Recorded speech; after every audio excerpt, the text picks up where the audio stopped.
We've got the voice of the world champion LA Rams joining the show right now. How you doing, JB? What's going on? Joining us right now on the Mercedes-Benz Vans phone line. Ben, I'm doing great. Thank you for the invitation. I know it's been a couple of years since we've connected in person, but I've continued to enjoy following your career and especially your golf game. I appreciate that. You wouldn't have enjoyed that the other day when I four-putted the fifth south on Mountain Gate, but we digress. Let's talk about the Super Bowl champs, shall we? Like, how has your offseason been now basking in the glow of being the voice of the Super Bowl champions? How has that changed your summer? You know, it's been an absolute dream, and probably not to the extent that Coach McVay and several of our players have enjoyed, but the opportunities to reconnect with people from my past and those who are interested in the Rams story has just been tremendous. I could not be more thrilled for so many high-ranking members of the organization who really cast this vision from the return to Los Angeles all the way through, you know, hosting the best Super Bowl that's ever been, and ideally playing in it, and as it turned out, winning in it. So there have been a lot of good things as we turn our attention to training camp and the season ahead. I imagine the lens on those type of opportunities will become more of a distraction than opportunity, and they'll have to kind of fight that Super Bowl hangover narrative, I'm sure, going down to Irvine next month. Yeah, I was going to ask you how much of that narrative is already starting to creep into the expectations for this season, and is there anything that you think the team can do to sort of avoid those challenges that have sometimes taken other teams? Yeah, it's much different than a small handful of years ago when they lost the Super Bowl in Atlanta to the Patriots, and a lot of the same questions were percolating.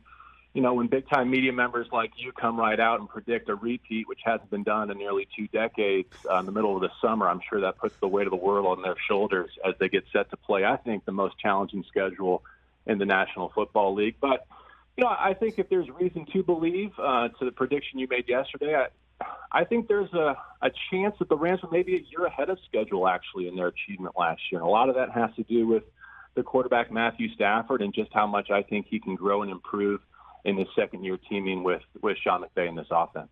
Appreciate somebody watching and listening who doesn't share the last name as me, so we thank you for that, JB. JB Long joining the show now, voice of the world champion Los Angeles Rams. And I was joking with the guys yesterday when I came in here that I didn't get the respect of being a fan of a Super Bowl champion team, right? It's like I've suffered these last 6-7 years. I mean, driving down the 405, there's so much traffic, JB. I know you go early, but for us fans, like, it's a lot, right? So I feel like I've earned this, and the guys didn't give me any respect. Do you feel like the Rams are getting the respect around the NFL for being the defending champions? Well, a couple of things that I loved about that. One was your Lucky Whitehead Dallas Cowboys opening kick return at the Coliseum upon the Rams' preseason return. And as luck would have it, no pun intended, that was the first NFL play call that I ever announced. And believe me, I was caught just as off guard as you were. Let's not play that clip That's back. amazing. And then the other thing that I just had to chuckle at was your substitute teacher vibes stepping in for Rich this week, which I think makes me like the VCR cart that you roll in to play a movie on, right? Like if Rich was hosting, you probably bring in MJD to have this conversation, but I'm glad to be paired with you. In terms of respect, I actually think it has more to do with the external respect for the opponents the Rams are going to place. A year ago, we would have been talking about the NFC West being the best division in football.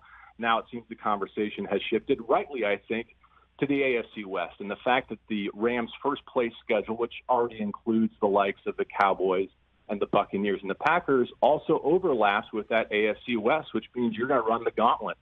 And if I heard correctly, you're going to talk about your quarterback rankings. And I would just invite you, as you go through those later today, to think of how many of those quarterbacks are going to appear on the Rams' opposing schedule. Starts with Allen, Mahomes is there, Brady, Rodgers, Wilson, Herbert, Dak, Carr, Kyler, you name it. It's a who's who list, and the Rams and their secondary led by Jalen Ramsey and Aaron Donald up front, they're going to have to navigate all that. JB Long joining the show. Ben Lyons filling in for Rich on the Rich Eisen Show. You're talking quarterbacks, and now Matthew Stafford with a year under his belt, a Super Bowl champion. He's starting to see him pop up in commercials. He's getting a little Hollywood on us, or you think he still has that edge to go out there and try and get another one?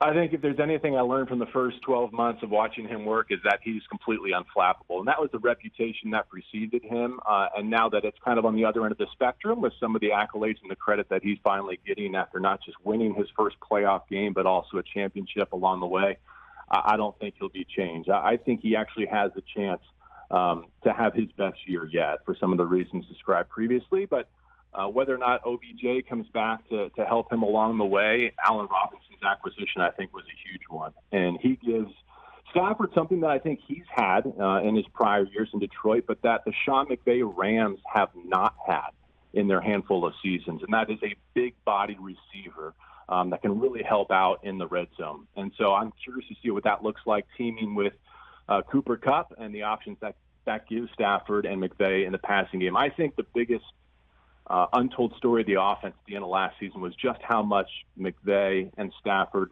learned about each other and came to call plays and execute plays in lockstep. Stafford was at his absolute finest in the postseason, and no surprise in the fourth quarter of those playoff games. I can't wait to see how they carry that momentum through to next regular season. You know, in addition to your work covering the Rams and calling their games, and obviously now immersing yourself in Los Angeles culture, I see you're doing Pac-12 games. The Olympics are coming, and there's a big story that the NFL is talking about a 5-on-5 flag football in the Olympics movement. Is that something you're supportive of? Have you heard any rumblings about this? And are you going to be calling flag football in the Olympics?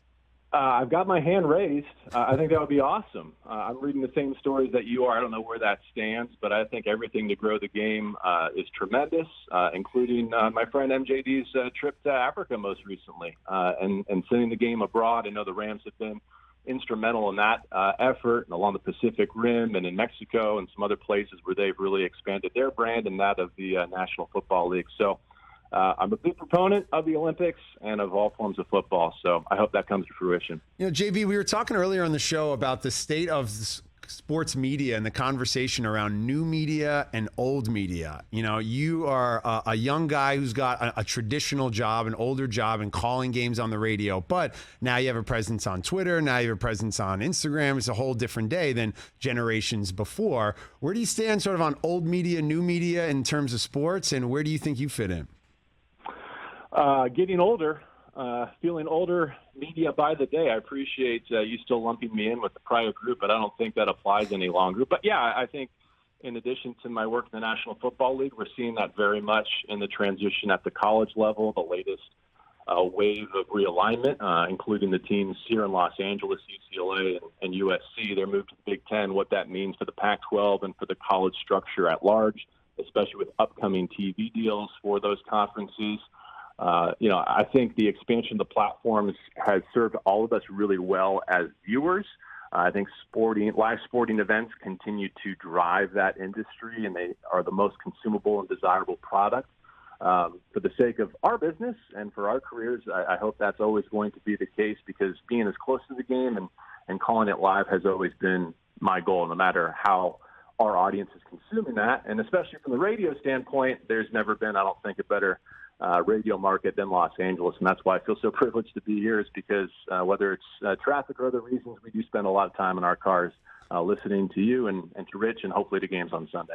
JB Long joining the show, voice of the world champion Los Angeles Rams. Ben Lyons filling in for Rich on the Rich Eisen Show. You talked about that Lucky Whitehead return for a touchdown, which I affectionately refer to as rock bottom for being a Rams fan. It was the first play here in Los Angeles in 20 years after the team had left for St. Louis. This was your first play as an announcer. If you could go back to that hot August day several years back and tell yourself everything you know now, having called 2 Super Bowls and a number of playoff games, what advice would you give to that rookie Rams reporter? That there's a big difference between being in the moment and getting caught up in it, right? I was very much basking in it and trying to make a permanent image in my mind that would live with me forever.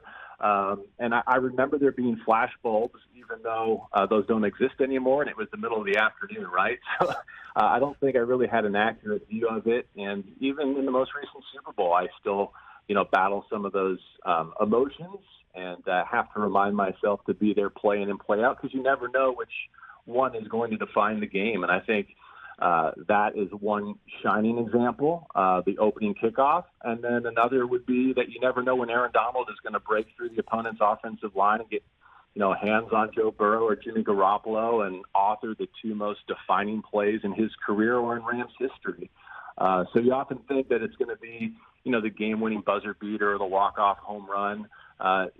Who knows if it might be the game-winning pressure from arguably the greatest defensive player of all time that you have to anticipate and be ready for and be ready to bring to your audience. So that's the great thing about doing live sports, and the Rams have had so many thrilling examples of it over the time back in here in the Southland. I'm excited for the season, JB. You got me ready to run through a wall. I'm predicting it's Super Bowl or bust, but we've earned it, and I'm ready to listen to you call the games. You do a wonderful job. Appreciate you taking some time during the offseason, and enjoy the season, man. I hope to check in with you soon.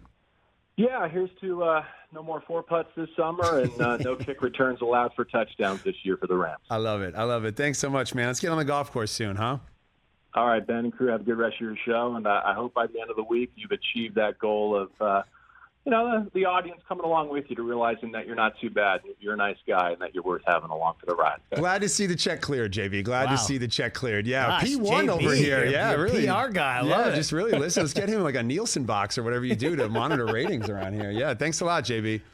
Take care. JB Long, voice of the Rams. Appreciate you listening to the show. And yeah, I'm glad that my prediction for the Rams to win the Super Bowl is now locker room motivation for McVay and the guys.